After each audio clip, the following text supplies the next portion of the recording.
Have you ever felt like the day slipped away without accomplishing anything truly meaningful? In a world full of distractions and constant demands, it's all too easy to squander our precious time and energy. Yet if we look to Gautama Buddha and the monks who follow his teachings, we'll find a radical alternative, one built on clarity, balance, and purposeful living. In this guide, we'll explore Buddhist insights that help us master our energy, cut through distractions, and make each moment truly count. Why we struggle with time and energy. Modern life can feel like a blur of tasks, messages, and obligations pulling us in countless directions. We say we have no time, yet we often slip into mindless scrolling or procrastination. According to Buddhist thought, the real problem isn't a shortage of hours, it's a lack of mindful intention. We bounce between cravings for entertainment, novelty, or comfort, and aversions, avoidance of challenging tasks, which drains our vitality and scatters our focus. Buddha recognized this inner restlessness as a form of suffering. By constantly chasing fleeting distractions, we miss out on the deeper, more fulfilling aspects of life. We remain busy but unfulfilled, exhausted by the constant mental noise. Instead of acting with purpose, we drift through each day without a clear sense of direction. Understanding this pattern is the first step in reclaiming our energy. Once you see how short-term impulses sap your mental and emotional reserves, you can begin to shape a life that reflects your higher values, not just your impulses. Buddha's insight on distraction. In the Buddhist worldview, distraction arises when our minds become enthralled by every passing desire or worry. Instead of focusing on meaningful goals, we veer off course at every shiny temptation. Buddha taught that the mind behaves like an untamed elephant, easily spooked and prone to rampaging if not properly trained. This metaphor might sound dramatic, but it points to how chaotic our inner world can be if left unchecked. Monks tackle this by practicing mindfulness and concentration. Rather than eliminating all desires, they learn to observe them without being controlled by them. The constant pull of social media notifications or the lure of binge-watching might feel irresistible, but these are just modern forms of ancient temptations, quick fixes that keep us from more profound engagements. Buddha's wisdom suggests that each time we're pulled toward distraction, we should pause and ask, will this truly benefit me in the long run? By repeatedly returning to what matters, we break the cycle of wasted energy and foster a sense of calm purpose in everything we do. Mindful priorities. Aligning time with values. One of the reasons we waste time is the mismatch between our daily activities and our deeper values. Monks live by clear priorities, meditation, service, study, that align with their spiritual aims. This clarity directs how they invest their energy from sunrise to sunset. You don't need to be in a monastery to adopt a similar approach. Start by listing what genuinely matters to you: family, health, creativity, personal growth, or community service. Then, examine how much of your daily schedule reflects those values. If there's a huge gap, that's where your energy leaks. Suppose you claim family matters most, yet spend evenings lost in social media rants or idle browsing. Over time, this discrepancy erodes your sense of purpose. A more mindful approach would be planning specific time to be fully present with loved ones, devices aside, mind open. By making such intentional choices, you conserve energy for what enriches you rather than letting it dissipate on unfulfilling activities. As Buddha would advise, right intention plus right effort can drastically reshape your life. The middle way for balanced energy. Buddha's famous middle way teaches that neither self-indulgence nor strict austerity leads to lasting peace. The same logic applies to how you manage your time and energy.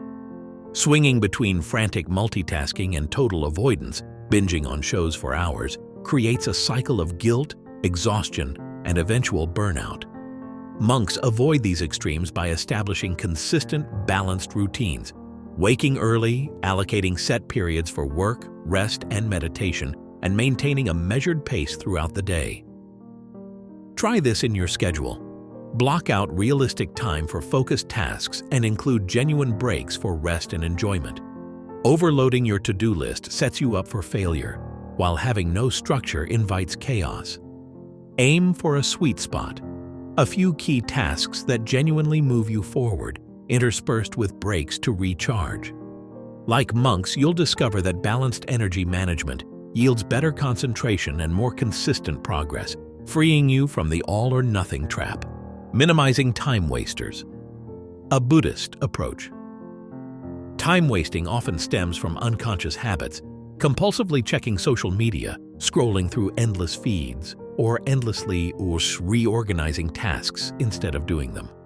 Buddha taught that habits become entrenched through repetition, but they can also be undone by awareness and substitution.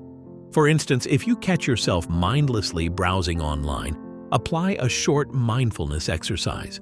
Pause, take a deep breath, and ask yourself if this activity aligns with your priorities. If it doesn't, gently switch to a more purposeful action. Monks systematically reduce clutter in their environments and minds. They keep possessions minimal and routines simple, cutting down on potential distractions. You might try unsubscribing from unnecessary email lists, turning off non-essential notifications, or designating certain times of day as offline. This isn't about deprivation, it's about simplification. When you remove the clutter, you create space to direct your energy toward meaningful projects or relationships. Over time, small daily choices add up, reshaping your mindset from reactive to intentional. Compassion in action, energy used for good. Gautama Buddha's teachings emphasize that discipline isn't just a personal undertaking. It can serve the greater community. Monks often dedicate portions of their day to charitable work or communal chores, using their energy to uplift others. This outward focus can actually help maintain motivation. When you realize that your efficiency and focus benefit not only you, but also the people around you, procrastinating seems less appealing. If you're seeking new motivation to stop wasting time, consider how your improved productivity can help someone else. Could you volunteer in an area that resonates with you? Could you mentor a younger colleague or friend? By channeling energy into acts of compassion, you infuse your daily routine with deeper meaning. This aligns with the Buddhist value of interconnectedness. Our actions ripple outward, touching more lives than we might initially realize. Such a perspective fosters gratitude and a willingness to invest energy wisely, rather than frittering it away on trivial pastimes. Practicing non-attachment, freedom from perfectionism. Sometimes we waste time not because we're lazy, but because we're paralyzed by perfectionism. In Buddhism, attachment to outcomes can bind us just as tightly as any other craving. If we cling to the idea that everything must be flawless, we hesitate to start or spend hours tweaking minor details. Monks learn non-attachment by acknowledging that no result is permanent or perfect. Effort matters more than an impossible standard. For you, practicing non-attachment might mean setting a reasonable time limit on a task and allowing it to be good enough. This approach frees you to move on without second-guessing every detail. Over time, you learn to focus on the present action rather than obsessing over external validation. Each completed task, even if imperfect, becomes a stepping stone toward mastery. Buddha's teachings remind us that our real work is to cultivate a clear, stable mind that can adapt to life's changes, not to chase illusions of permanence or perfection. Making time a sacred resource. Monks often view time as sacred, not to be squandered on mindless diversions. Each sunrise is an invitation to practice mindfulness, serve others, and deepen understanding. Adopting that mindset, you begin to see your schedule as something precious, a canvas for living out your values. This might mean consistently meditating each morning, carving out time for a passion project, or setting boundaries around your evenings for family or introspection. Over time, these monk-inspired habits transform your relationship with time. You drop the notion that days are infinite. Instead, you treat each moment as an opportunity to invest energy in alignment with who you wish to become. When you do slip, falling back into old distractions or habits, you approach it with compassion, gently returning to your new routine. This cyclical process of mindful effort, error, and rededication is how real growth unfolds, echoing the never-ending path of self-improvement taught in Buddhism. Mastering your energy and cutting out wasted time isn't about punishing yourself or living joylessly. It's about channeling your focus in a way that supports your deepest intentions. As Buddha's teachings show, small, consistent changes create a profound shift toward clarity and purpose. Which strategy will you try first? Share your thoughts in the comments below. And if you found value here, like, share, and subscribe to our YouTube channel, Monk Mindset, for more insights on building a disciplined, fulfilling life rooted in Buddhist wisdom. May your journey be one of mindful growth and lasting peace. Have you ever felt like you're always surrounded by noise, demands, and endless notifications? While modern life encourages constant interaction, monks and spiritual practitioners have long embraced solitude as a gateway to clarity and self-discovery. How do they transform aloneness into a powerful tool for inner growth? Drawing inspiration from Gautama Buddha and centuries of monastic wisdom, this guide explores why spending time alone can unlock insights, deepen self-awareness, and revitalize your entire approach to living. Ready to discover the monk's secret to solitude? Why solitude matters in a noisy world. In our hyper-connected age, solitude may feel like a luxury or even a punishment. But for monks, quiet alone time isn't about isolating themselves from society. Rather, it's a deliberate step to reduce distractions and engage more deeply with their own minds. Gautama Buddha saw that constant social and sensory input can scatter our attention, leaving little room for introspection. By stepping away, even briefly, from the hustle, we create a calm space where we can observe our thoughts and emotions without judgment.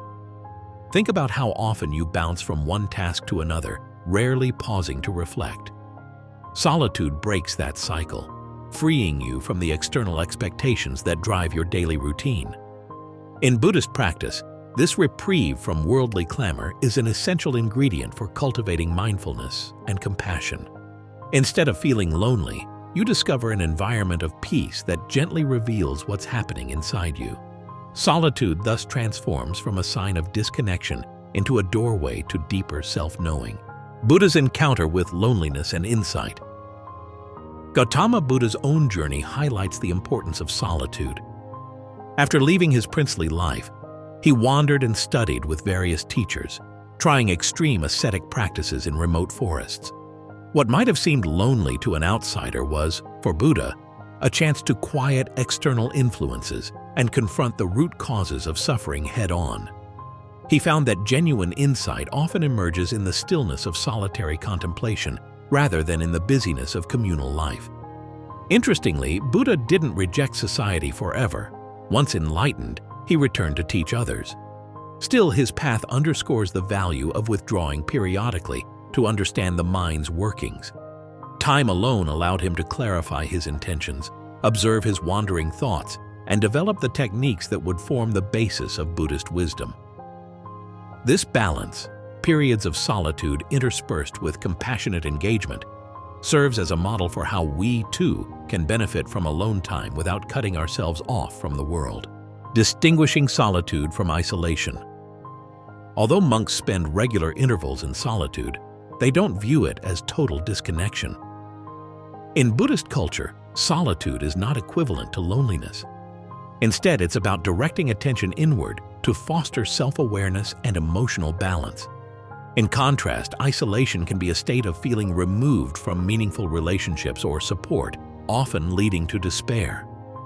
Monks embrace solitude with a sense of purpose, to refine their minds, deepen their compassion, and return to society with clearer insight. We can learn from this distinction. Spending time alone should be intentional and constructive, not an escape from reality. It might involve meditation, journaling, mindful walks, or simple reflection on daily experiences. When approached with awareness and curiosity, solitude becomes a nourishing practice rather than a sign of social withdrawal. You might even find your capacity for empathy growing after a period of quiet reflection, as you return to your social spheres with renewed perspective. Cultivating mindfulness in stillness. One of the greatest monk secrets is using solitude to strengthen mindfulness. When you're alone, distractions dip, and you can observe the mind's chatter more clearly. Monks often dedicate hours to silent meditation, aware of each breath and sensation. This deepened focus doesn't just happen spontaneously. It arises from repeated practice in an environment that supports introspection. For you, practicing mindfulness in solitude might look like setting aside a few minutes to sit quietly each day, concentrating on your breath, or a simple activity like sipping tea. Notice the urge to check your phone or fill the silence with external stimuli. Each time that urge appears, gently acknowledge it and return to the quiet. Over time, you'll discover how much mental space is freed when you're not constantly reacting to the outside world. This mental clarity can improve your creativity, reduce stress, and sharpen problem-solving abilities. How silence reveals emotional landscapes. In the swirl of everyday life, emotions often get pushed aside or masked by busyness. Solitude strips away those distractions, inviting you to meet your feelings head-on. Whether it's suppressed anger, lingering sadness, or silent hopes you've neglected. Monks use silence to explore these emotional landscapes, not to indulge in them, but to understand them at a deeper level. Buddha taught that suffering is fueled by our ignorance of how emotions arise and fade. When you spend quality time alone, these hidden emotions float to the surface. This can feel uncomfortable, but it's a crucial step toward healing and self-awareness. Think of solitude as a safe container where you can examine feelings without the pressure to perform or please others. Journaling about whatever emerges, be it frustration or joy, can help you process it with greater lucidity. The result is often a lighter emotional load and a better grasp of what truly drives your behavior.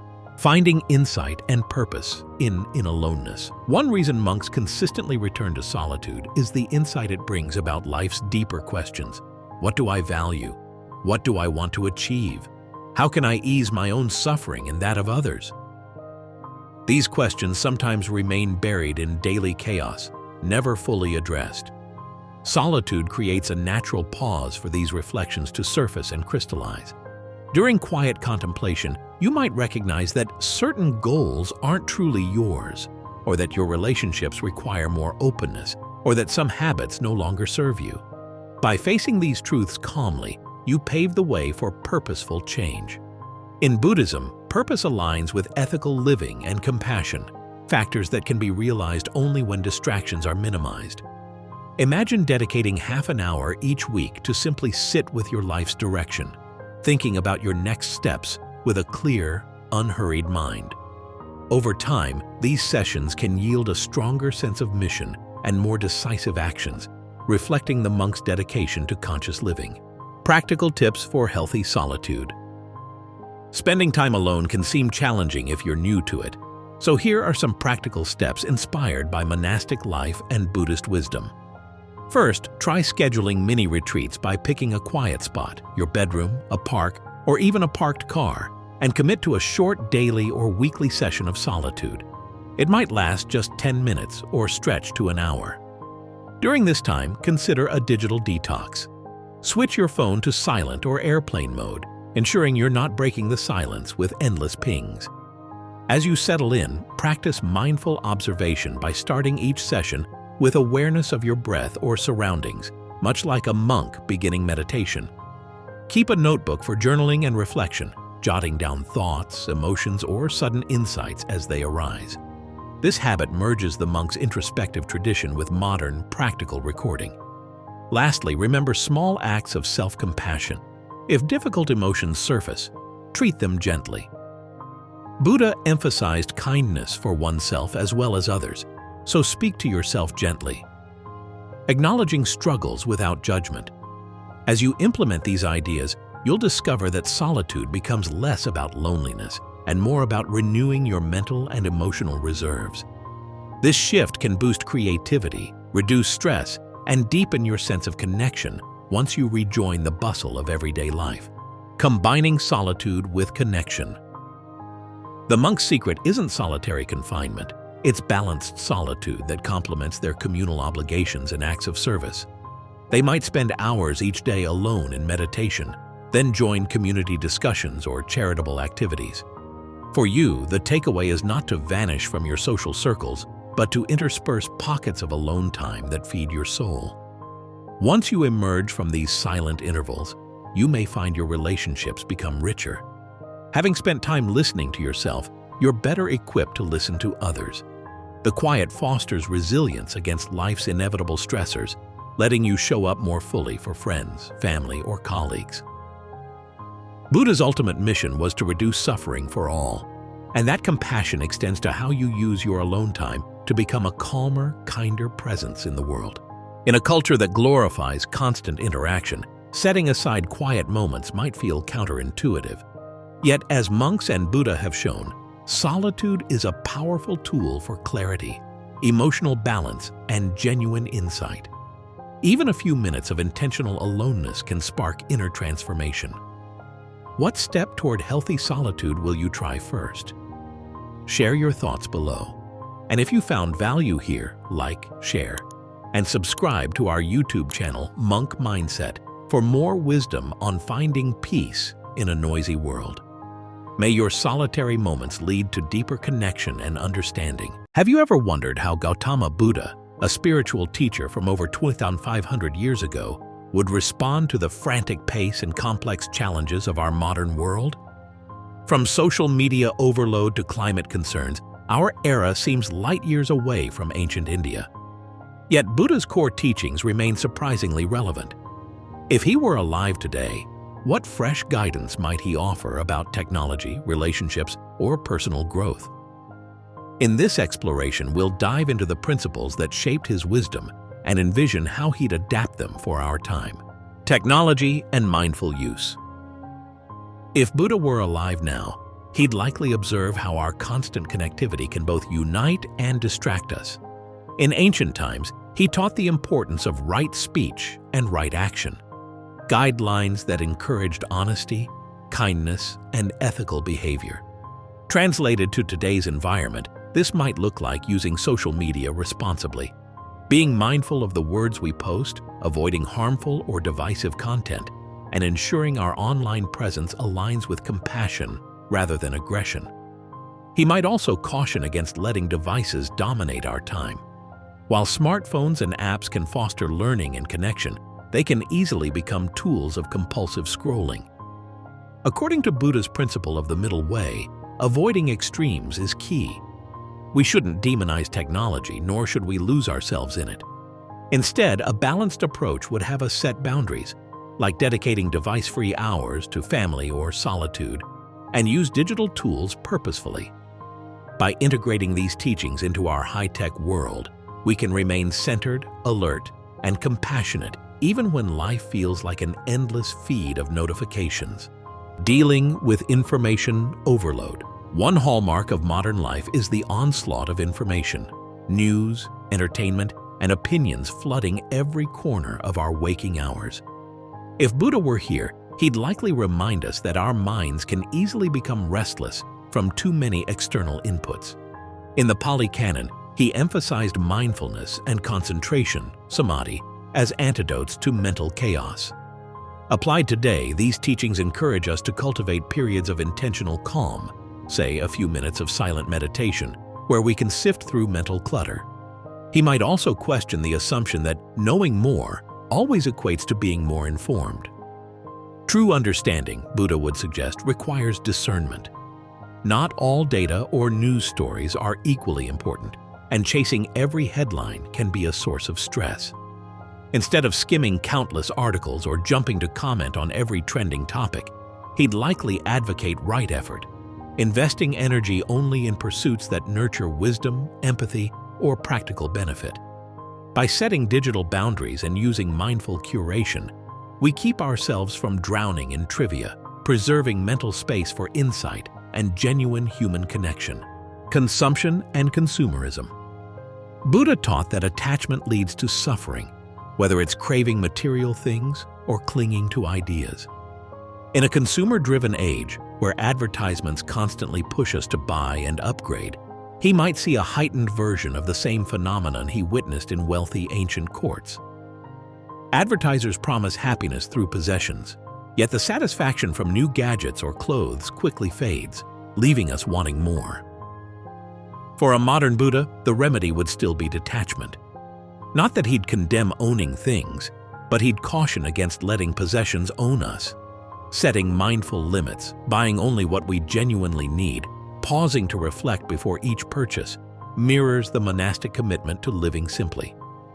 Monks often have few personal items, not from lack of choice, but from recognition that too many belongings weigh the mind down. Translating this to modern life, we can practice minimalism or mindful spending, ensuring our resources go toward what truly enriches our lives. It's a stance that relieves financial stress and fosters gratitude for what we already have, undermining the endless cycle of want and dissatisfaction. Mental health and the modern stresses.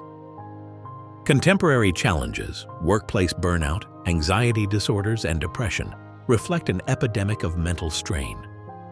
Gautama Buddha's Four Noble Truths addressed suffering's root causes, highlighting craving and ignorance as key drivers.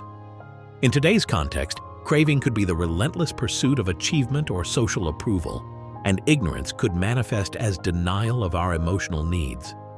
If Buddha were among us, he might champion open conversations about mental health, urging us to treat emotional distress as seriously as physical illness.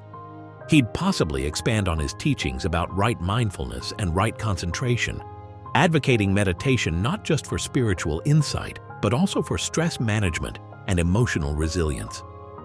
In a modern clinical sense, mindfulness-based therapies echo these ancient practices, helping people cope with anxiety or negative thought patterns.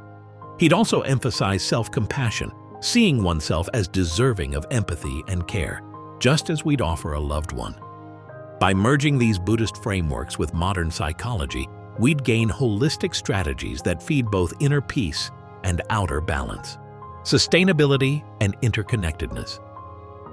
Buddha observed that all life forms exist in a web of interdependence. Today, issues like climate change, pollution, and resource depletion underscore that principle on a global scale. If he were present now, Buddha would likely point out that harming the environment directly harms us, since we're part of that same ecological tapestry. He taught compassion not only for people but for all sentient beings. Applied to modern sustainability concerns, that compassion would guide us toward eco-friendly choices, reducing waste, limiting carbon footprints, and protecting habitats. For Buddha, caring for the earth wouldn't be an abstract moral duty. It'd be a logical extension of understanding that we rely on the same air, water, and soil as every other living creature. He'd remind us that small daily decisions, bringing reusable bags, cutting back on single-use plastics, or choosing public transport, collectively shape the world's future. This mindfulness in consumption and disposal aligns with right action, ensuring that our lifestyles promote harmony rather than exploitation. Relationships in a digital era. If Buddha were alive now, he'd witness relationships formed and maintained across screens, through texts, video calls, and social networks. While technology can bridge distances, it can also deepen misunderstandings or cultivate superficial bonds. Buddha's emphasis on genuine connection and right speech calls us to communicate with honesty, kindness, and attentiveness, whether online or offline. He'd also address the subtle loneliness that can arise from digital reliance. Monks, after all, balance communal living with solitude.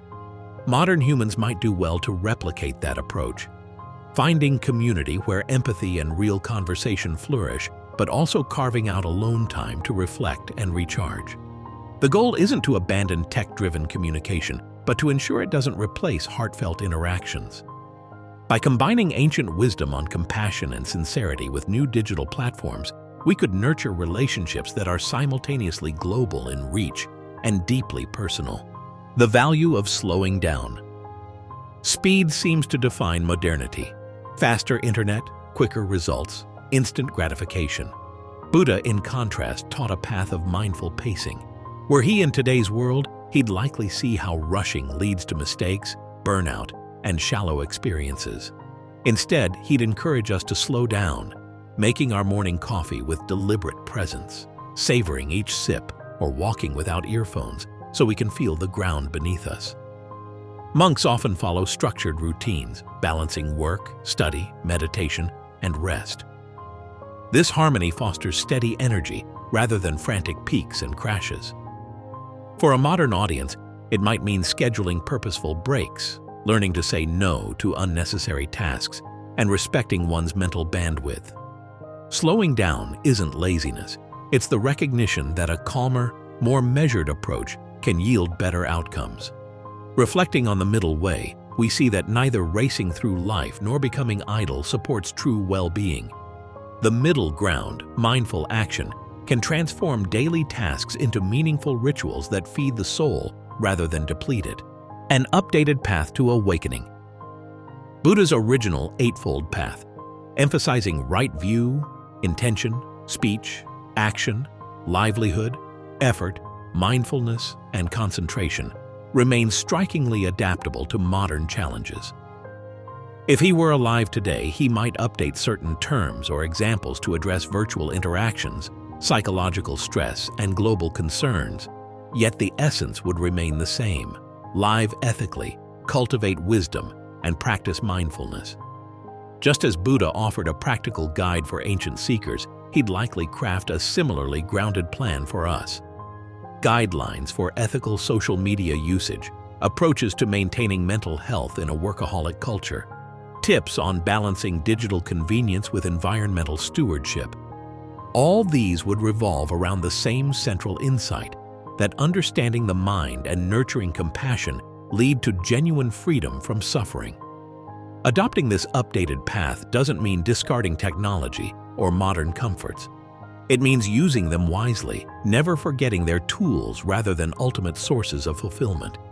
With each thoughtful choice, whether it's turning off notifications during family time or consciously limiting consumer habits, we advance along a path that's as relevant now as it was 2,500 years ago. While the world has transformed since Buddha's era, his core teachings endure because they address the human mind itself, a realm that hasn't changed nearly as much. If he walked among us today, he'd likely adapt his message to our digital, fast-paced lives, yet still underscore the same timeless truths: mindfulness, compassion, ethical living, and the pursuit of deeper understanding. Which modern issue do you think Buddha would tackle first? Let us know in the comments. And if this resonates, like, share, and subscribe to our YouTube channel, Monk Mindset, for more profound insights. May your journey be wise and compassionate, no matter the century.